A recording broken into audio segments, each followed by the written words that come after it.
Hello and welcome to the Finance Quarter. I'm Andrew Robertson.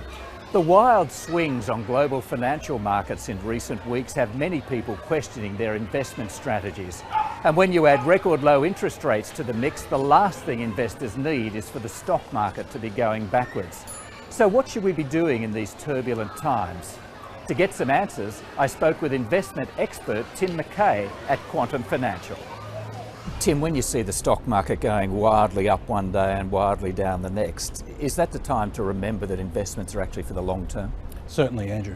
Effectively, what we're telling our clients at the moment is be aware of what's going on a day-to-day basis in the markets, but don't panic. So focus on the long term, focus on the financial plan that you should have in place and ensure that where you are today, you're still on track with regards to your financial plan. So should you ignore the day-to-day gyrations of the market and all those predictions that it has a long way to fall? I don't think you should ignore it. I mean, it's actually psychologically difficult to ignore it when you see those headlines. So certainly be aware of it, but don't focus on it.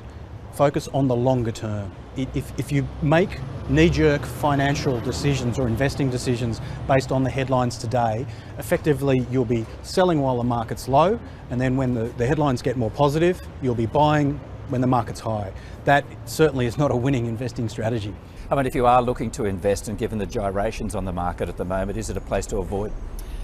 If you think it's financial Armageddon, then yes, I would avoid the market. If, however, you're like me and you think that this is a market correction, then certainly you should be invested in the market. So again, if you've got current investments, certainly think before selling low.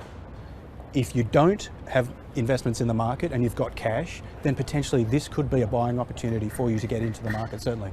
Well, I have heard that said, that people are saying that it is buying opportunities, but also I've also heard people say if a stock's low, there's a reason for it. There is an element to that. So notwithstanding that the markets are low, they could go lower. So certainly if you are going to invest, be aware that there is more than likely going to be a period of volatility.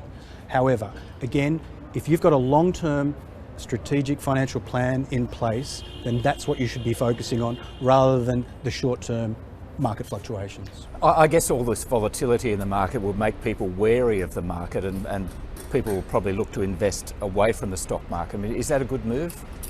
Well, again, you should have a diversified portfolio. So should that include exposure to property? Yes, it should potentially include exposure to property, whether that's via a direct property or whether it's through listed commercial property. That's dependent on your particular portfolio. So yes, certainly having a diversified portfolio is important. So not everything clearly should be exposed to the market, but again, a portion of it for long-term growth and to ensure that your long-term and medium-term goals are met. Certainly there should be an element of growth assets included within a portfolio.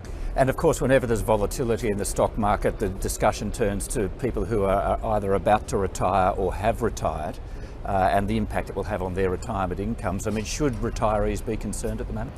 If they've got a well-constructed financial plan, then no, they shouldn't be, because that well-constructed financial plan should have factored into it a allowance for market volatility, for fluctuations. That should be factored into it, and it should also probably have a plan B. If markets are down, then how do we respond? Now that may involve re-looking at the portfolio, ensuring that our target asset allocations are in line, and there could be some rebalancing movements that need to be taken within the portfolio as well. But again, taking proactive steps to make sure that you're in track with both your medium and long-term goals. And I guess one thing to remember in this day and age, with us all living longer, is that you're actually retired for a very long time. Yes, certainly. If you're retiring at 65, you don't need all those funds available to you at age 65. You know, the average life expectancy is closer to the mid-80s. So you've got at least another 20 years of time in which you need to fund that lifestyle. And so you should be factoring, even if you are approaching retirement at 65, you still have a long-term investing time frame ahead of you. And so that is what you should be focusing on. That is what you should be focusing your investment decisions, not on what happens in the market over the next week or two. And you need that growth to fund your lifestyle. Yes, certainly. Yeah. If it's sitting there in cash for the next 20 years, you will, by definition, be going backwards at a rapid clip. So yes, having exposure to growth assets over a 20-year period is the correct way to go for nearly all investors. Tim Mackay, thank you very much for those insights. Thank you very much, Andrew.